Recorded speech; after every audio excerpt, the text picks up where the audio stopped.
empreender é inovar. Atualmente, o empreendedorismo social, que significa ter uma boa ideia ou então investir em algum projeto que traga benefício para algum grupo na sociedade, principalmente para aqueles que mais precisam, vem ganhando cada vez mais força.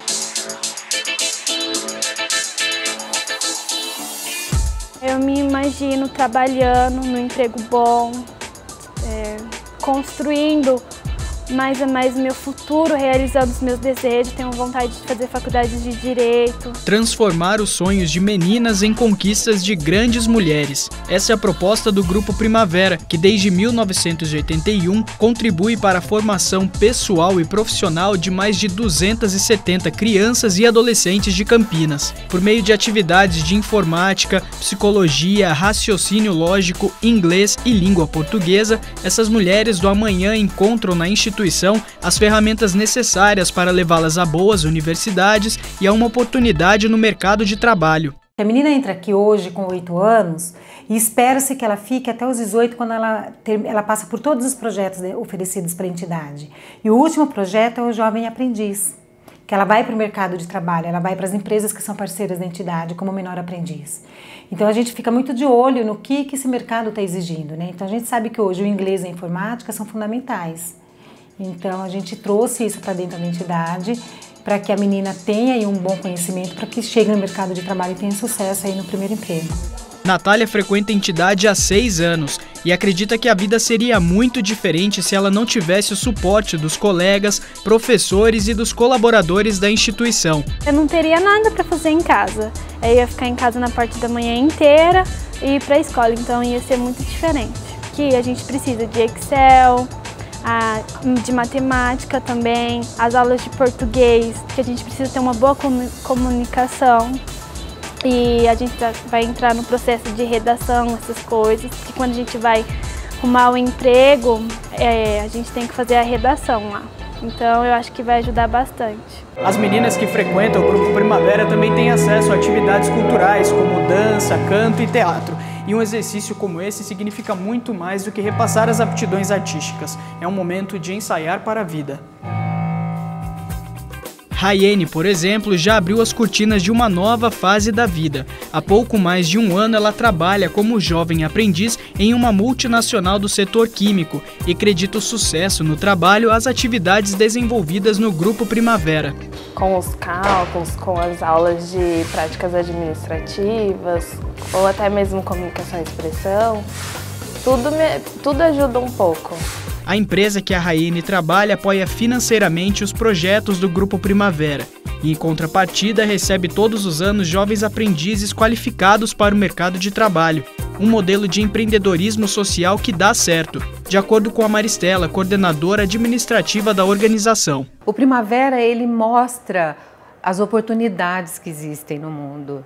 Eles trazem isso para dentro da entidade, eles as fazem enxergar que é possível se realizar os sonhos através de aprendizado, de fatores que diferenciam as mesmas no mercado. Eu acompanho o programa, eu tenho uma jovem aprendiz e é uma alegria enorme quando a gente recebe, mas é um prazer enorme quando as meninas terminam o programa e saem daqui preparadas e a gente enxerga o quanto, né, nós pudemos contribuir para que elas tivessem algo a mais na vida delas. Rayane lembra com gratidão de tudo que aprendeu na ONG.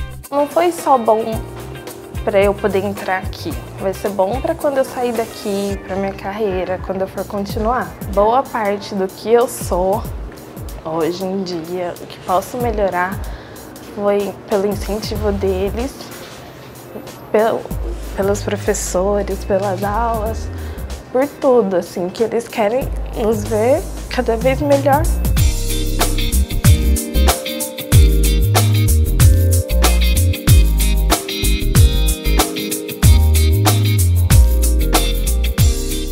Ela vem te contar com orgulho, né, daquilo que ela conquistou.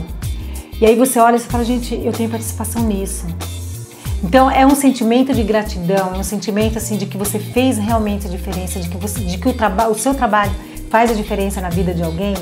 É um sentimento que não tem preço, não tem salário que pague. Você é uma das pessoas mais competentes que a gente já teve aqui no departamento. A gente te admira muito. A gente está disposto a sempre contribuir com o seu desenvolvimento.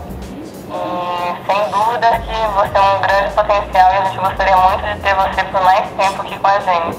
Eu me imagino como uma grande advogada, na minha própria casa, dirigindo o meu carro, tendo a minha mãe do lado, meu pai, minha família, mais pra frente, quem sabe, ter filhos, né, um marido, é isso que eu me vejo no futuro, uma grande mulher. Raiane, Natália, jovens mulheres dando os primeiros passos na vida como gente grande, lutando para atingir seus objetivos e mais que isso, assim como tantas outras meninas que já frequentaram e integram o Grupo Primavera, elas seguem costurando seus próprios sonhos.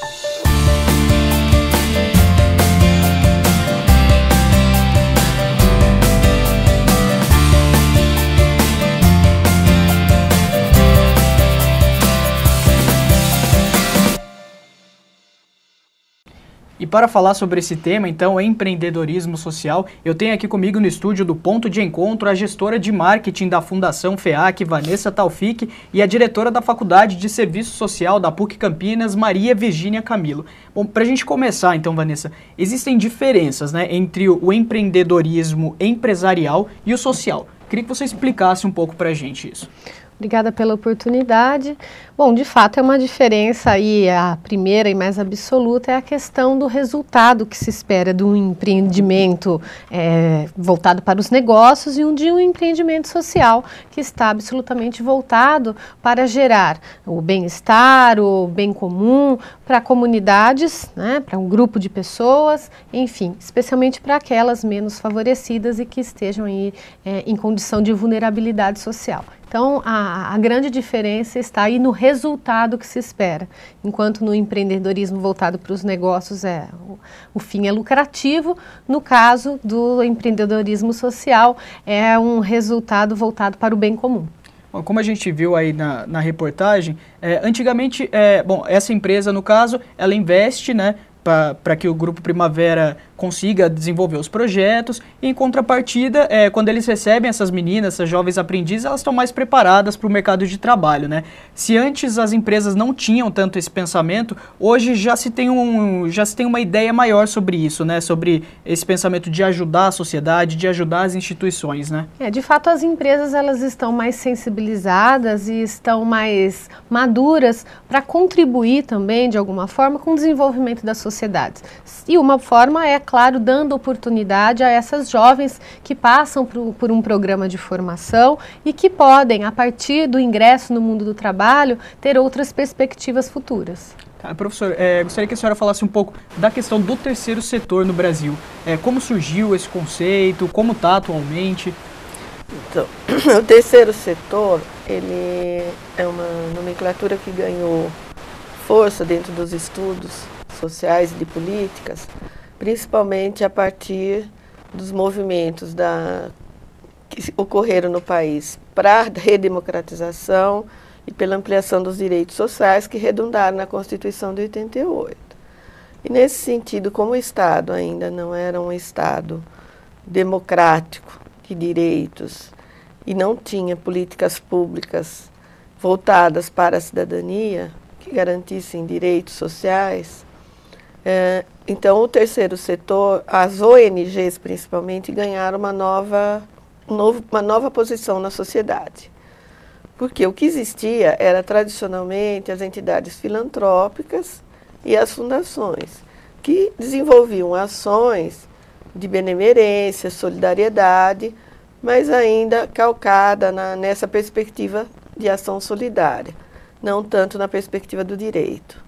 As ONGs inovam nesse sentido, elas emergem respondendo a demandas sociais, né, não a demanda que a sociedade, que um grupo da sociedade encara, mas as demandas sociais objetivamente indicadas. Então, à medida em que isso vai tomando força e a necessidade de garantir, por exemplo, a questão das ONGs voltada para criança e adolescente, como é o caso do Primavera, que bem mostra aí, como é o caso do SOS Ação Mulher, que é uma outra entidade que emerge nesse período também, voltada para a defesa dos direitos da mulher, proteção à mulher vítima de violência. Então, a partir desse período, há uma modificação em termos de ampliar as ações para garantia de direitos e para proteção social, não mais com aquele caráter de filantropia. Até porque a assistência social, que é uma das áreas que engloba a maior parte das políticas socioassistenciais de proteção social não contributiva, ela ganha força com a Constituição de 88, com a LOAS em 93 e depois com a Política Nacional de Assistência Social em 2004. Essas instituições, elas são, eu queria na verdade saber a opinião de vocês duas, elas são mais eficientes que o poder público, que o governo? Essas instituições do terceiro setor? Eu entendo que não se trata de ser mais ou menos eficiente, né? Na verdade, eu entendo que seja aí uma somatória de esforços, né? Com todos esses esforços voltados para um mesmo resultado, o objeto da ação é o mesmo, mas elas não são concorrentes, elas são complementares, na minha opinião. A senhora concorda também, professora?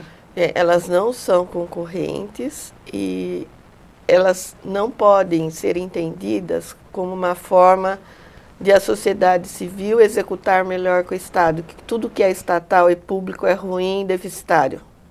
Elas têm que ser entendidas como algo complementar, porque só o que é público, regulado como direito de cidadania, pode ter um caráter de afiançar direitos. O que é regulado apenas pelo mercado não garante direito, depende de base contributiva.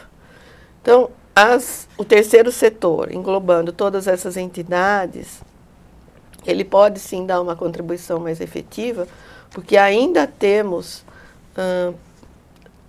pouco investimento público em relação aos aspectos sociais, seja da infância, da adolescência, da velhice, da mulher, dos diferentes ciclos de vida dos grupos etários e a população que efetivamente se encontra em situação de vulnerabilidade e risco social, como a Vanessa já apontou. Considero ainda, né, e a título de complementaridade, acho que também essa movimentação da existência dessas ONGs demonstra que há um território bastante democrático para que a sociedade civil também possa exercer o seu papel, né, de contribuir aí para um quadro social mais aceitável, considerando inclusive que as demandas sociais, infelizmente, nos parecem bastante, crescem numa proporção, numa velocidade muito grande. Então, acho que também essa movimentação da sociedade, através dessas ONGs, também é bastante saudável e deve ser visto como de forma positiva e não como concorrente. E, atualmente, existem muitos investidores ou muitas empresas que fazem esse trabalho social, esse trabalho de empreendedorismo social? Existem muitas empresas, né, que têm aí, uma vez já sensibilizadas, dispostas a investir, né, no social, elas têm aí desenvolvido o que a gente chama dos seus braços sociais e têm criado seus institutos, suas fundações que, sem fins lucrativos, claro, eles acabam também, então, cumprindo com essa função de olhar para os enfrentamentos, né, das demandas sociais e se dedicam a, se não resolvê-los, claro, mas minimizá-los.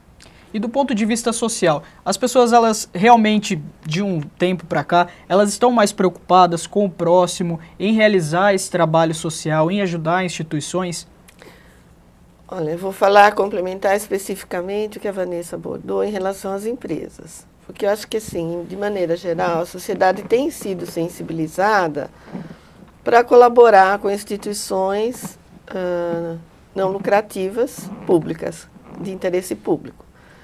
Mas isso tem também colocado para a sociedade desafios, né, que é saber em que medida essa contribuição, esse trabalho é efetivamente aplicado na execução de projetos sociais. Então, acho que existe ainda um controle, pelo menos existiu, acredito que agora ele esteja mais fortalecido, um controle social sobre isso. E que veio justamente impactar na caracterização do que a gente chama de entidades sociais, de caráter filantrópico ou não lucrativo, de interesse público. Então, hoje, por exemplo, o Conselho Nacional de Assistência Social, ele não avalia mais, não oferece mais certificado de filantropia para as entidades que não são da assistência social. Então, se hoje um hospital, por exemplo, uma Santa Casa qualquer, não estou especificando de um município específico, mas uma Santa Casa, que se diz uma instituição filantrópica, ela é avaliada, o certificado de filantropia dela virá pelo Ministério da Saúde. Uma instituição educacional virá pelo Ministério da Educação. E uma instituição de prestação de serviços sociais virá pelo Conselho Nacional de Assistência Social. Então, há uma preocupação também em normatizar um pouco esse trabalho, esses recursos e essa inserção do terceiro setor. E em relação às empresas, hoje no mundo globalizado também entrou outro componente concorrencial, que é o certificado de qualificação de interesse social. Então, hoje você vê produtos que têm que ser certificados, que não tem trabalho escravo, produtos que têm que ser certificados porque tem a qualidade, os indicadores de preservação ambiental. E também a empresa que oferece, ela abraça, digamos assim, como ela falou, uma causa social, ela também está mostrando um diferencial competitivo. Ela não tem um olhar só para o lucro. Então, no mundo atual, em termos até de competitividade do próprio capital, isso também tem feito a diferença para o produto que a empresa vende. E essa questão de projetos que são criados, de repente, para pessoas deficientes, também se encaixam nesse contexto de empreendedorismo social?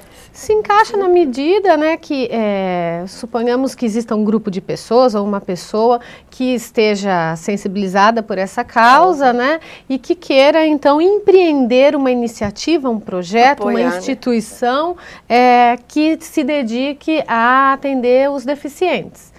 Isso cabe sim, né? Qualquer empreendimento que você faça na área social, com vistas a gerar um resultado que é um resultado de bem-estar para uma comunidade, olhando para uma determinada causa, é caracterizado como um empreendedorismo social. Tá. E com a sua experiência na FEAC, como que está essa situação aqui na cidade de Campinas ou na nossa região? Olha, eu entendo que a cidade de Campinas aí tem um privilégio de ter uma rede socioassistencial, executora das políticas públicas, legítima, bastante significativa, né, representativa, legitimada pela sociedade e que dá contribuições bastante significativas em complemento ao papel do poder público. Tá certo. Eu vou chamar agora, na verdade, uma reportagem do Vinícius Bueno, nosso repórter aqui da TV PUC. Ele conversou com o professor Mário Sérgio Trainotti, da Faculdade de Economia, e ele vai esclarecer mais algumas questões sobre empreendedorismo social. Nós temos vários fatores nessa conjuntura, né? Acho que um fator importante é uma própria mudança na sociedade, né? Hoje nós vivemos uma atenção maior à solidariedade, à questão de cidadania, uma preocupação maior, né, com o meio ambiente, uma preocupação social maior, né? Essa preocupação mais coletiva está crescendo na sociedade, né? E as empresas se veem obrigadas a dar uma resposta à sociedade, mas é uma resposta a esse anseio geral, né? Não vejo como uma preocupação real e séria das empresas, uma visão mais social. Então isso está se tornando agenda na mídia, está se tornando agenda nas discussões. Vocês concordam com o professor? Vocês acham que as empresas se sentem obrigadas por uma pressão da sociedade, digamos assim, ou que não, ou que é uma coisa natural mesmo da nossa sociedade? Acho que natural não, porque toda resposta social ela resulta de relações, de debates, do avanço em relação à conquista de direitos, a discussão da democratização dos serviços de natureza social, como a educação, a saúde, a assistência, a cultura, o esporte, o lazer, né? Então, ela não é natural, ela é social. Há uma pressão sobre as empresas, mas insisto ainda que as empresas também, percebendo isso, e como resultante dessa pressão, as empresas passam a incorporar também a necessidade de investimento para qualificar aquilo que ela faz, a qualificar a própria imagem dela na sociedade. Uma imagem que é social, uma empresa que é socialmente comprometida, faz um investimento social, ela tem uma outra imagem do que uma empresa que não faz investimento. O que agrega de valor, né, a imagem da empresa, isso, uma vez que ela se estabelece dessa forma, eu acho que pode ser até difícil de você precificar isso, né? Mas eu entendo que as empresas também, se há algo que elas sabem muito bem fazer, é olhar para o seu mercado, né, olhar para a movimentação, para o comportamento dos consumidores e avaliar de que forma que ela deva se comportar para que possa, inclusive, pensar aí na sua longevidade. Então, eu acho que as empresas, elas estão respondendo a um contexto social que pede que esse comportamento cabe, ele é politicamente correto, ele é aceito, ele é validado e é uma resposta, sim, a um contexto social. E os benefícios para quem recebe esse tipo de auxílio, quem frequenta as instituições, como a gente viu na reportagem, são pessoas mais qualificadas para o mercado de trabalho, ou que muitas vezes tem um problema em casa e encontra ali um segundo lar, novos amigos, uma outra família. Queria que vocês falassem um pouco do benefício. Olha, o benefício é visível. No nosso curso de serviço social, a gente encontra, assim, história de pessoas que passaram por entidades socioassistenciais do terceiro setor, na infância ou na adolescência, através de programas socioeducativos, e que aí despertaram para o mundo e procuraram uma identidade profissional e vão buscar, né, desenvolver para o curso de serviço social por conta dessa sensibilidade para a questão social. Então, tem um papel? Tem sim, né? O problema é que não seja suficiente, quer dizer, o terceiro setor faz bem, mas ainda é insuficiente, né? Precisa ampliar mais para que a maioria da população tenha garantido esses direitos. Então, tem um papel fundamental, faz a diferença? Faz a diferença. Acho que o depoimento do Grupo Primavera é bem interessante, ele condiz realmente com o que ocorre. Agora, não é uma única saída, né? Só é uma rede de esforços para abranger a educação do jovem, da criança, né, para ter uma vida mais digna, mais saudável e mais inserida socialmente.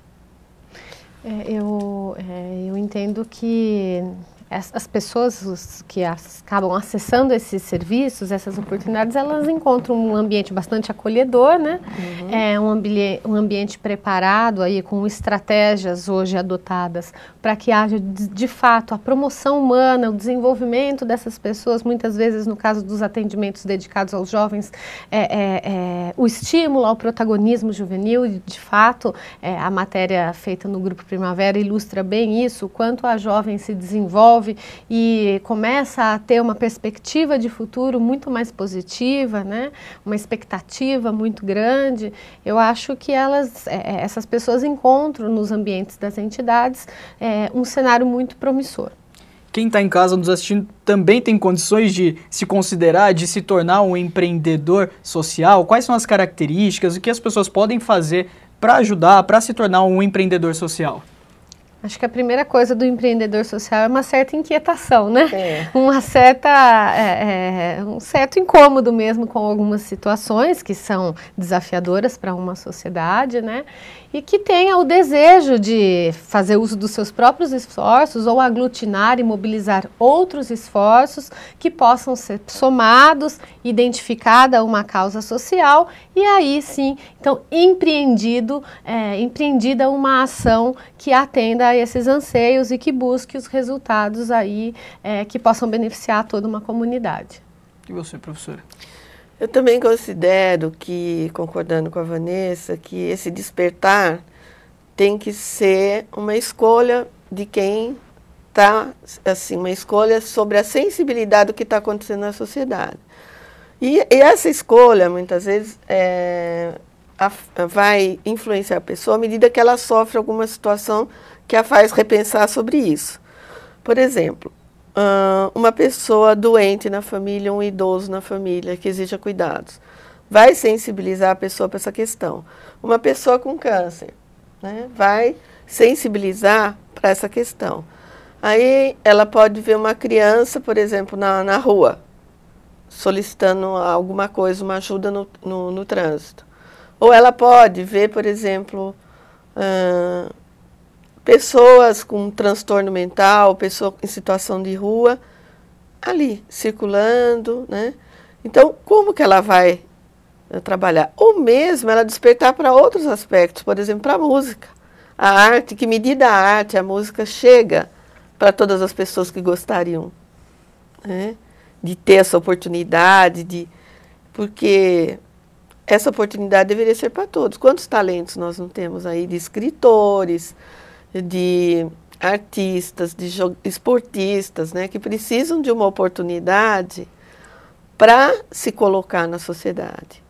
E não para todo mundo ser o melhor de todos, mas para ter a oportunidade de despertar talentos. Um bom empreendedor social é aquele que consegue visualizar isso que a professora está falando, de conseguir dar oportunidade para todas as pessoas da sociedade. Também, alguém que esteja atento aí, né? E que esteja disposto aí a se dedicar a oportunizar de fato as pessoas que têm acesso limitado a recursos, a oportunidades, a bens culturais, porque muitas vezes não é só, por exemplo, adotando aí o exemplo que a professora trouxe, de pessoas que possam desenvolver um talento musical, mas, por exemplo, alguma causa aí que se dedique a pensar que as pessoas devam ter acesso a bens culturais, frequência a ambientes culturais, então a teatros, a museus, a cinemas, que muitas vezes a gente sabe que nas comunidades menos favorecidas esse acesso é bastante limitado. Na verdade é um mundo de oportunidades, né? Basta aí que a sensibilidade de cada um esteja mais aflorada, que esteja atento às questões sociais às nossas voltas, né? Você dentro do seu carro circulando por uma grande metrópole, você vai se deparar com inúmeras oportunidades de se tornar um empreendedor social disposto a estabelecer um projeto que atenda a uma determinada necessidade da sociedade. Muito obrigado, então, pela presença de vocês. Essa edição do Ponto de Encontro está acabando agora, mas você pode assistir outros programas no site que aparece na sua tela. A gente se vê na próxima edição do programa.